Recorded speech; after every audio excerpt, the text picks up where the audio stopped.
Friends, welcome to my channel. मैं दिल से स्वागत करती हूँ आप सबका अमृतास लाइफ में। उम्मीद करती हूँ कि आप सब अच्छे होंगे और मैं भी बहुत अच्छी हूँ। सो फ्रेंड्स, आज का जो मेरा टॉपिक है वो भी प्रेगनेंसी से रिलेटेड ही है, क्योंकि मैं बना रही हूँ प्रेगनेंसी जर्नी कंप्लीट, और जो भी अप एंड डाउन आपको फेस करने पड़ते हैं एवरी मंथ या जो भी चीज़ें हैं वो मैं सारी अपनी वीडियोस में कवर करूँगी। और किसी को भी अगर कोई और इन्फॉर्मेशन चाहिए तो वो मुझे कमेंट बॉक्स में बता दे और मैं उसके आंसर देने की ज़रूर कोशिश करूँगी। सो फ्रेंड्स, आज का जो मेरा टॉपिक है वो है कि हमारी प्रेगनेंसी में, लाइक होल प्रेगनेंसी जर्नी में 9 मंथ तक हमें क्या क्या ऐसे साइंस हैं जिनका हमें ध्यान रखने चाहिए कि वो एक डेंजर के साइन है। अगर आपको ऐसा कुछ फील होता है तो आपको डॉक्टर को ज़रूर विज़िट करना है।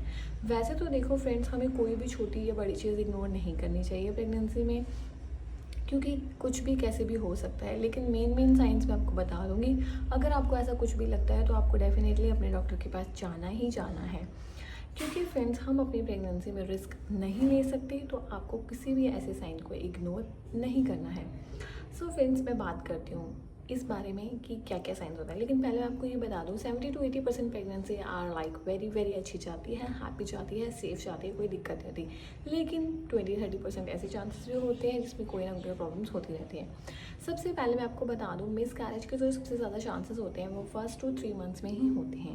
मतलब हमारे फर्स्ट ट्राइमेस्टर में हमारे मिस कैरेज के चांसेस सबसे ज़्यादा होते हैं।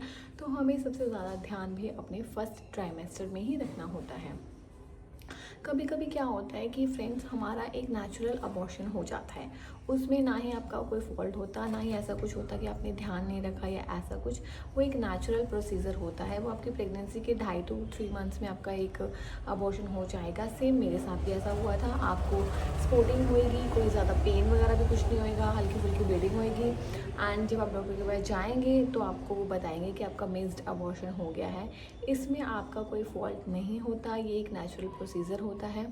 जैसे कि मैं आपको समझा देती हूँ, मेरे डॉक्टर ने मुझे ये बताया था, क्योंकि मुझे ऐसा फील हो रहा था कि क्या कुछ ऐसा है जो मैंने नहीं किया या मैंने अपना ध्यान नहीं रखा। तो मेरी डॉक्टर ने मुझे समझाया था कि बेटा, ऐसा कुछ नहीं है, आप ये मान के चलो ये गॉड की तरफ से एक नेचुरल प्रोसीजर है। क्योंकि अगर ये प्रेगनेंसी कंटिन्यू होती तो आपके बच्चे में कुछ ना कुछ प्रॉब्लम हो जाती है। एक हेल्दी प्रेगनेंसी नहीं होती है। जब आपकी प्रेगनेंसी हेल्दी नहीं होती है तो भगवान ही उसको यहीं पे स्टॉप कर देते हैं। तो आप यही मान के चलो कि आपके अच्छे के लिए ही है। तो इसमें ज़्यादा सैड मत हो। अगर किसी के साथ ऐसा होता है तो प्लीज़ आप ज़्यादा दिल पे मत लीजिए। थोड़े टाइम बाद आप फिर से ट्राई करें, आपको डेफिनेटली एक बहुत अच्छी सी गुड न्यूज़ मिलेगी। चलो, सो हम बात करते हैं उन पॉइंट्स की। सबसे पहला ही पॉइंट है कि आपको अगर ब्लीडिंग हो जाए तो मेरी जो प्रेगनेंसी, अब मतलब मेरी जो बेबी हुई है, उस टाइम पे भी मैं जब प्रेग्नेंट थी ना फ्रेंड, तो मेरे को 3-4 मंथ तक हल्की फुल्की स्पॉटिंग हो जाती थी कभी कभी, और मैं बहुत ज़्यादा पैनिक कर लेती थी। अगर आपको भी ऐसी हल्की फुल्की भी चाहे स्पॉटिंग हो तो आपको अपने डॉक्टर को ज़रूर विज़िट करना है। ये सबसे बड़ा साइन होता है अबॉर्शन का। तो आपने अपने डॉक्टर को डेफिनेटली विज़िट करना है। मेरी अगर, क्योंकि देखो मेरे को हल्की फुल्की स्पॉटिंग होती थी तो मैं डॉक्टर को विज़िट कर लेती थी। सो फ्रेंड्स, जब आपको हल्की फुल्की स्पॉटिंग होएगी तो आपने डॉक्टर को विज़िट करना है। वो आपको मेडिसिन्स दे के या कुछ इंजेक्शंस वगैरह दे के उस प्रॉब्लम को सॉल्व कर देंगे, अगर वो होती हुई उनसे प्रॉब्लम सॉल्व तो। लेकिन आपने डॉक्टर को विज़िट ज़रूर करना है। ब्लीडिंग थोड़ी है, ज़्यादा है, 1 स्पॉट है, 1 ड्रॉप है, कुछ भी है, ज़रूर विज़िट करना। उसके बाद होएगा आपको पेट दर्द। सो फ्रेंड्स, आपको क्या होता है, कभी कभी तो आपको स्पॉटिंग के साथ पेट दर्द होएगा, मतलब ब्लीडिंग हो रही है और पेट दर्द हो रहा है। लेकिन कभी कभी आपको खाली सिर्फ पेट दर्द होएगा, मतलब बहुत ज़ोर से आपका पेट दर्द हो रहा है। थोड़ा बहुत दर्द है तो कोई बात नहीं, वो शायद गैस एसिडिटी वगैरह करके भी हो सकता है। लेकिन आपको बहुत ज़्यादा पेट दर्द हो रहा है, लाइक क्रैम्स आ रहे हैं, आप बेयर ही नहीं कर सकते, ऐसा कुछ हो रहा है, तो आपको डॉक्टर के पास ज़रूर विज़िट करना ही करना है। क्योंकि क्या होता है, या फिर आपको ऐसा फील होगा जैसे आपको पीरियड्स आ जाएंगे, क्योंकि पीरियड्स में भी हमें बहुत गंदे वाले पेन्स होते हैं, हमारे एब्डोमेन एरिया में क्रैम्स होते हैं। तो अगर आपको ऐसे कुछ क्रैम्स फील हो रहे हैं, रुक के बहुत ज़ोर से दर्द आ रहा है, आपके नीचे वाले पार्ट में दर्द हो रहा है ना, तो आपको डॉक्टर को ज़रूर विज़िट करना है उसी टाइम, विदाउट टाइम वेस्ट करे हुए। अगर आप उसी टाइम नहीं जा सकते तो एक बार आप उनसे कंसल्ट कर लीजिए, उनसे फ़ोन पे बात कर लीजिए। वैसे तो आपको जाना ही चाहिए, तो आप उनसे ज़रूर विज़िट कीजिए। उसके बाद होता है फ्रेंड्स, आपको यूरिन करते टाइम अगर आपको जलन हो रही है, आपको पेन हो रहा है तो, क्योंकि ये क्या होता है, या आपको यूरिन इन्फेक्शन है, आपको किडनी से रिलेटेड कोई प्रॉब्लम हो सकती है, तो आपने अपने डॉक्टर को ज़रूर दिखाना है। इस मैंने आपको बताया है कि प्रेगनेंसी के टाइम पे भी कोई भी छोटी मोटी बीमारी है, छोटे मोटे इशू को भी आपने इग्नोर नहीं करना है, आपको डॉक्टर को विजिट कर ही लेना है। क्योंकि अगर आप चाहते हैं कि आपका बेबी हेल्दी हो, सेफ़ हो, पूरी प्रेगनेंसी आपकी सेफ़ निकले, तो इन छोटे मोटे साइंस को आपने इग्नोर नहीं करना है। उसके बाद होता है फ्रेंड्स, आपका हेडेक हो रहा है, मतलब आपको कंटिन्यू में अपना सर दर्द हो ही जा रहा है, हो ही जा रहा है, आपने हल्की मेडिसिन ले ली, कुछ भी रेस्ट कर लिया, उस चाय पी ली, क्योंकि चाय पीने से मेरा सर दर्द ठीक हो जाता है, ये सारी चीज़ें आपने कर ली, उसके बाद भी अगर आपका सर दर्द ठीक नहीं हो रहा है, आपने डॉक्टर को ज़रूर दिखाना है। सर दर्द, क्योंकि क्या होता है, इससे आपके बीपी की प्रॉब्लम होएगी, वो आपको बता दें, क्योंकि और अगर बीपी का भी बहुत कम ज़्यादा होना आपके और आपके बेबी के लिए बहुत ही ज़्यादा हानिकारक है, तो आपने इस चीज़ को भी अवॉइड नहीं करना है। नेक्स्ट, अगर आपको फीवर आ रहा है, आपको बहुत हाई फीवर आ रहा है, एक दिन नहीं 2 दिन, आपको रोज़ ही हाई फीवर आई जा रहा है, मतलब और उतरता ही नहीं है, डॉक्टर की बताई हुई दवाई लेने से भी आपको नहीं उतर रहा है, तो भी आपने अपने डॉक्टर को ज़रूर दिखाना है। उसके बाद होता है फ्रेंड्स कि आपके ना हाथों पैरों में देखो स्वेलिंग तो आएगी प्रेगनेंसी में, मैंने आपको पहले भी हर वीडियो में बताया कि स्वेलिंग आती है, लेकिन अगर आपके स्वेलिंग एक्स्ट्रा ऑर्डिनरी है, हाथ पैर के साथ साथ आपका फेस सूज रहा है, आपकी बॉडी में बहुत ज़्यादा स्वेलिंग आ रही है, तो भी आपने इग्नोर नहीं करना है, आपने अपने डॉक्टर को ज़रूर विज़िट करना है। कभी कभी क्या होता है कि इसमें ना मैंने बहुत सुना है कि ना मिर्गी के दौरे आ जाते हैं, तो आपने उन मिर्गी के मतलब बहुत स्ट्रेस या किसी वजह से सम टाइम आ जाते हैं, तो आपने उनको भी इग्नोर नहीं करना है, क्योंकि ये तो आपके और आपके बच्चे के लिए बहुत ज़्यादा ही मतलब डेंजर है, ये बिल्कुल ही सेफ़ नहीं है, तो आपको ये चीज़ें तो बिल्कुल इग्नोर नहीं करना है।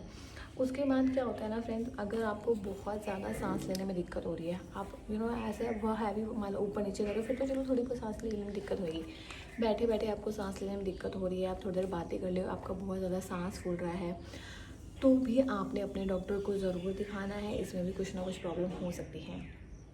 उसके बाद है फ्रेंड्स, आपको चक्कर आना, वीकनेस फील होना, बहुत चक्कर आते हैं, मतलब सारा टाइम आपको बहुत थका थका लगा रहता है, रेस्ट करने के बाद भी आप अच्छा फ्रेश फील नहीं करते, हमेशा चक्कर आते रहते हैं, तो आप अपने डॉक्टर को ज़रूर दिखाएं। आपको हीमोग्लोबिन की कमी हो सकती है, टाइमली अगर आप इस पर ध्यान नहीं देंगे तो आपके बच्चे में भी खून अच्छे से सप्लाई नहीं होगा, जब आप में ही खून कम होगा तो आपके बच्चे को क्या ही मिलेगा, और डिलीवरी वगैरह में टाइम में भी ब्लड पूरा चाहिए होता है, तो इसका भी आपको अभी से ध्यान रखना पड़ेगा, तो आप अपने डॉक्टर से चेक करवाइए, वो आपको टेस्ट वगैरह बताएंगे, उस अकॉर्डिंग फिर आपका आगे ट्रीटमेंट या मेडिसिन या जो भी आपको डाइट बताएंगे वो आपको लेनी पड़ेगी।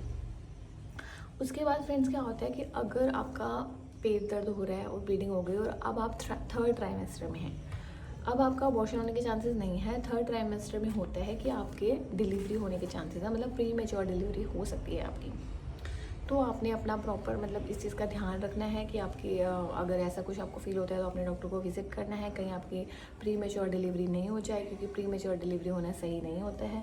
अगर आपका वाटर ब्रेक हो गया है, तो वाटर ब्रेक आपको कैसे पता लगेगा, जहाँ जब आप यूरिन करते हैं, आप यूरिन नहीं कर रहे हैं लेकिन फिर भी आपको यूरिन जैसा फील हो रहा है, आप एकदम खड़े होते हैं तो आपके कपड़े गीले हो जाते हैं, मतलब ड्रॉप बाय ड्रॉप पास हो ही जा रहा है, और हल्की फुल्की साथ में क्या होता है कभी कभी ब्लीडिंग भी हो जाती है, तो ये वाटर ब्रेक होता है। इसका मतलब है कि अब तो आपकी डिलीवरी डेफिनेटली होनी है, आपको डॉक्टर विजिट करना ही पड़ेगा।